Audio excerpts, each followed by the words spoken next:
Good morning, El Paso. From our New Mexico mobile newsroom, details about an officer-involved shooting, how a domestic dispute ended in gunfire, and what police are not telling us. And school is getting into full swing, but how do you know your child is safe once they're there? Coming up, we'll tell you what some schools are doing to ensure parents and students are safe. A Las Cruces monument is taken down to complete the downtown renovation, and ABC7 spoke with the artist who watched as it was disassembled. Live, where news comes first. From the Mesilla Valley and Las Cruces to El Paso and the borderland. This is ABC7's Good Morning El Paso. Rise and shine. Very good morning to you, El Paso, Las Cruces, and Juarez. I'm Stephanie Valle. And I'm Floren. Good morning, everyone. Right now it is 6:01. Let's get right with Crystal and talk about the forecast for today. Another warm one. Good morning, Crystal. Yeah, good morning, guys. It is going to be another warm one out there. We are tracking temperatures yet again this afternoon. They'll be moving right back into those mid-upper 90s. But outside right now, things are pretty nice. We've got some clouds that have spread across most of our region this morning. Not thick blanket-like clouds, but some of those scattered clouds moving on by. And notice that still the stronger moisture does sit to our west, but this is a good sign of chances of rain later today, that we have clouds spreading across the entire region instead of just hanging along that border between Arizona and New Mexico. Temperatures were at 74 in El Paso, winds at 7 miles per hour. In Las Cruces, 66 degrees and winds also at just 7 miles per hour.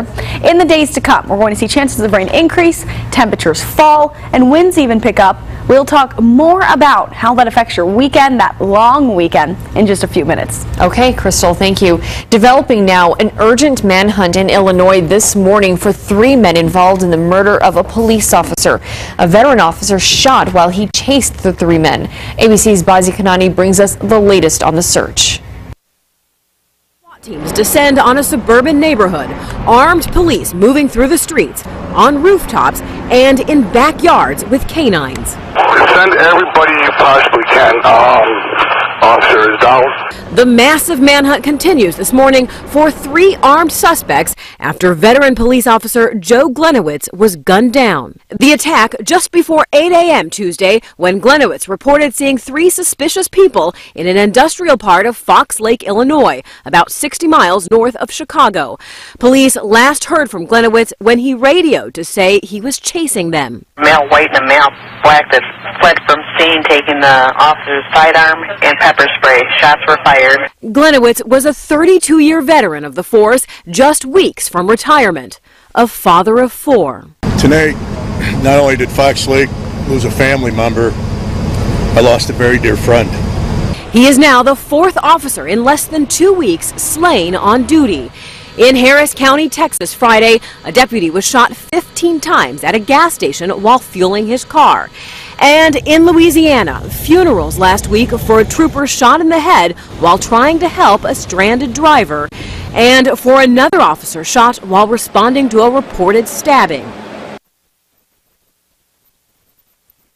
ABC's Bazi Kanani reporting the number of officers killed in the line of duty is down from last year, but this recent string of shootings has law enforcement worried. A Mesilla marshal was involved in a shooting. From our New Mexico mobile newsroom, it happened yesterday on the 2800 block of Avenida de Mesilla. Officials say the marshal was chasing a suspect allegedly involved in a domestic dispute.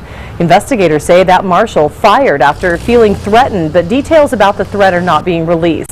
The round hit the side of the building. The suspect arrested, but no one has been charged. A 4-year-old girl is in the hospital this morning after she was ejected from an SUV following a car wreck. Police say the driver, Nathalie Hernandez, was turning onto Trans Mountain when she was hit by a pickup yesterday. Investigators say Nathalie failed to yield the right-of-way. The child was taken to University Medical Center, and her injuries are not considered life-threatening. At this point, no charges have been filed, but investigators say the girl was not properly buckled up in her car seat. And authorities in Doñana County released new information about a deadly car crash that happened on Friday. Police say 19-year-old Tiffany Herrera lost control of the car she was driving on Stern Road just north of Anthony, New Mexico. The vehicle rolled several times. Herrera died at University Medical Center in El Paso, and her passenger, 23-year-old Monica Herrera Sanchez, suffered serious injuries. Both women were not wearing a seatbelt.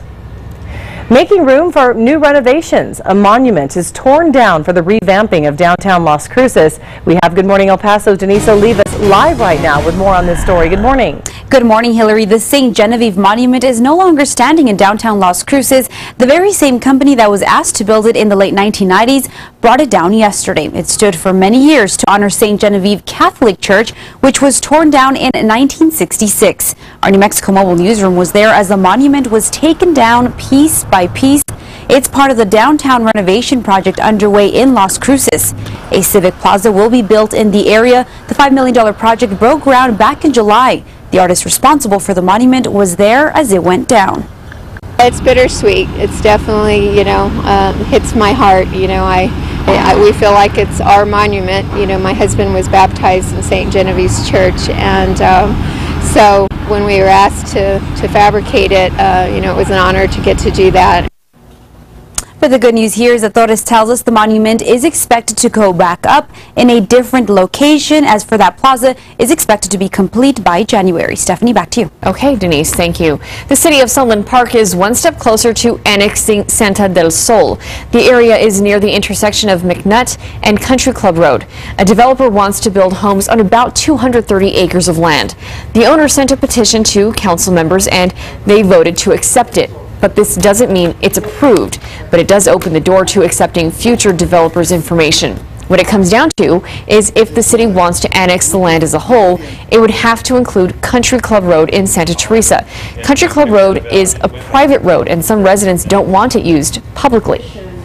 The first week of school is behind us, and as students are settling into the routine, the faculty, staff, and administrators remain on their toes, making sure the kids, especially those new to the idea of school, are safe. At Dowell Elementary in EPISD, ensuring the little one's safety starts simply enough. We ensure that they know the adults, that we introduce ourselves to them, myself, my assistant principal, the counselor, so that they are familiar not only with their teacher but with all the adults on campus. Then the security measures get a little more advanced. For the younger students, we ensure that there are 2 adults in the classroom. The teachers are always very vigilant as to their students in the classroom.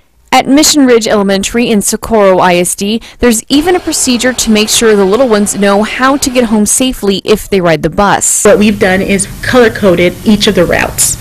And so the kids, it's an actual visual for not only a teacher, but also the bus driver, a parent, anybody who is able to look at that tag that our kids are going to be getting at the beginning of the year. These principals agree. People are the biggest factor. We're talking about custodians, we're talking about our police officers, our front personnel are key. We're a team, so we all work together. It's not just the teacher in the class, but it's all of us, the office staff, the custodians, and we always try to maintain a safe and secure environment. El Paso, Socorro, and Isleta ISDs have policies requiring parents or guardians to authorize who can pick up their children from school. And they also want to remind parents and any visitor that it is required that they sign in at the front office before going anywhere on campus. Most students are on their second week of school, but a 13-year-old El Paso girl has yet to set foot in her 8th grade class. Her mother says it's because the Da Vinci School for Science and the Fine Arts, a charter school in West El Paso, is denying her daughter's service dog. ABC 7's Ashley Rodriguez has more. It's upsetting and disappointing. Federal law covers every situation as far as public. Melissa Quintero was told the Saturday before school started her daughter's service dog would not be allowed on campus. She wants to protect her daughter Evelyn's disability, but was willing to share that Oreo's presence eases Evelyn's extreme anxieties, which interfere with her studies. He gives me comfort, and if I start getting nervous, he'll be on my lap. Undaunted by the school's denial, Melissa says she called the police, who offered to escort her daughter and Oreo on campus. The police officer explained the federal law to them and said legally it is her federal right. Federal law defines service dogs as any dog that is individually trained to do work or perform tasks for the benefit of an individual with a disability, including an intellectual or mental disability. The Americans with Disabilities Act says entities that serve the public generally must allow service animals to accompany people with disabilities in all areas of the facility, where the public is normally allowed to go. But both Melissa and the officer were told Da Vinci's policies against dogs trumped federal law. It makes me wonder where their mind's at. I mean, they're supposed to be there for the kids. That was Ashley Rodriguez reporting. We asked the superintendent why the school is actually denying the dog, but she said she couldn't go into detail because of student confidentiality. Melissa is now looking for an alternative school for Evelyn, and she says she's looking into suing the school now for violating her daughter's rights. It is 10 minutes past the hour now. Looking over at our TxDOT traffic cameras, I-10 and McRae, where you can see things starting to pick up slightly. I-10 and Airway as well in East El Paso. No problems to tell you about at this point, but we're keeping an eye on things. 2 daycare workers in trouble after they started a fight club at work. But instead of fighting each other, they have the kids fight instead. One of those stories you don't believe, and you have to stick around to see. And let's check in with Crystal right now. Well, we are tracking clouds starting to move in this morning. Could it mean rain by tonight? We'll check on your rain chances coming up. Thanks, Crystal. This is ABC 7, where news comes first.